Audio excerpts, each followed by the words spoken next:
today in boot camp, you probably got inundated with all kinds of information as goes the boot camp.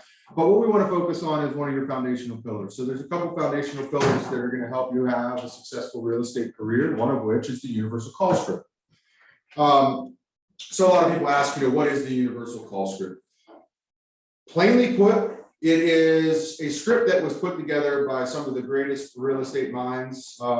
This is not something that we at Giving Tree have developed. It's something that definitely we have pirated from other successful individuals. But it's a script that will help you set more efficient appointments, have a higher success rate when setting appointments, and have a stronger show rate, all of which will lead you to becoming a more successful agent.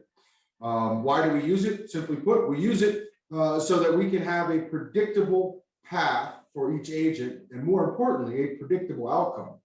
If you use it correctly, if you use it the way I teach it to you, I can guarantee you will have very similar results to me. There's three major components of the universal call script. The first part of it is introduction, right? You want to introduce who you are, the reason for your call.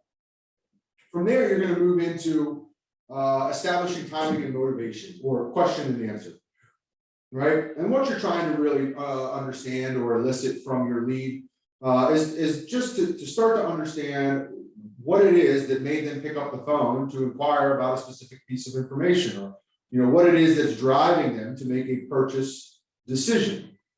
And then the third and final component is setting the appointment and closing.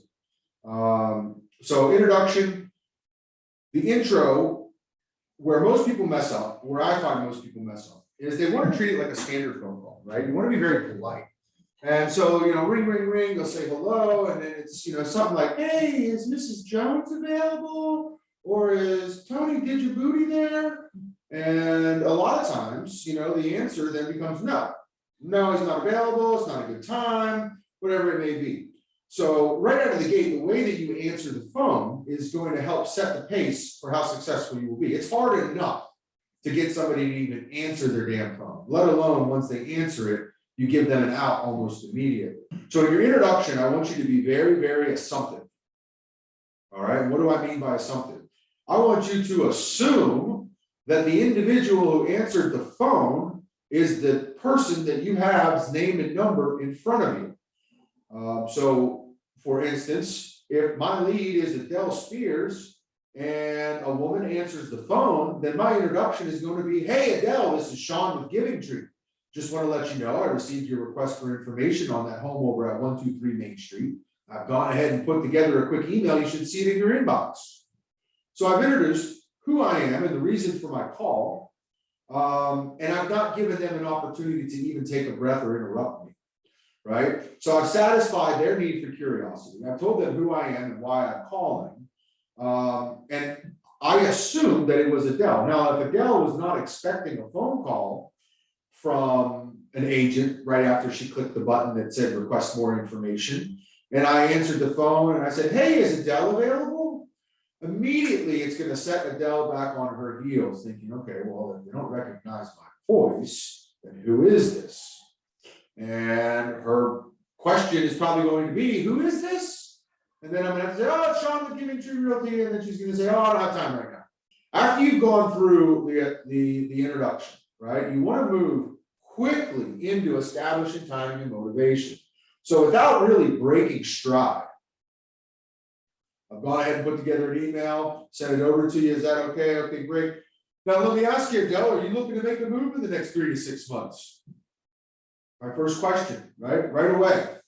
And then she's going to answer yes, no, maybe, I don't know, I'm not sure, just looking, we're just thinking, I was just checking out some things online, no matter what her answer is, I don't care because it's great. It's fantastic. Adele, that's great, that's fantastic. So do you rent or own the home that you're currently living in? I've kind of painted her into a corner, so she's going to start to really dodge me or just, make up some shit, right?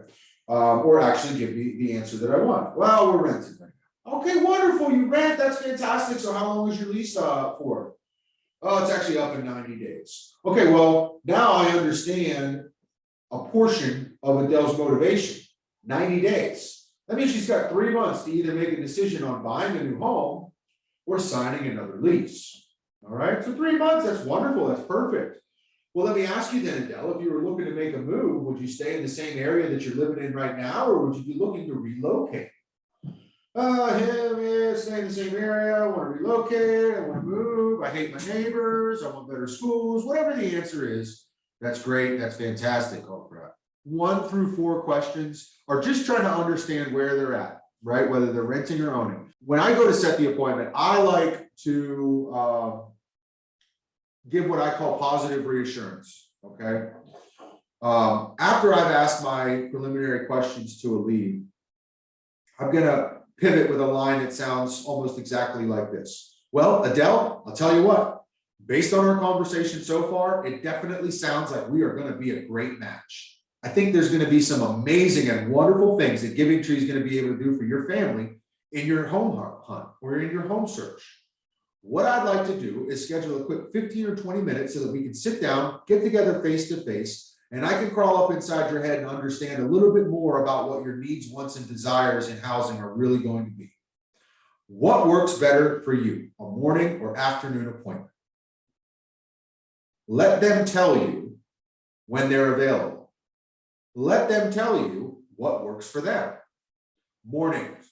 Okay, great. Mornings are better. I'm looking at my schedule, Adele, and I have got a Thursday morning at 10 a.m. or I've got a Friday morning at 9:30.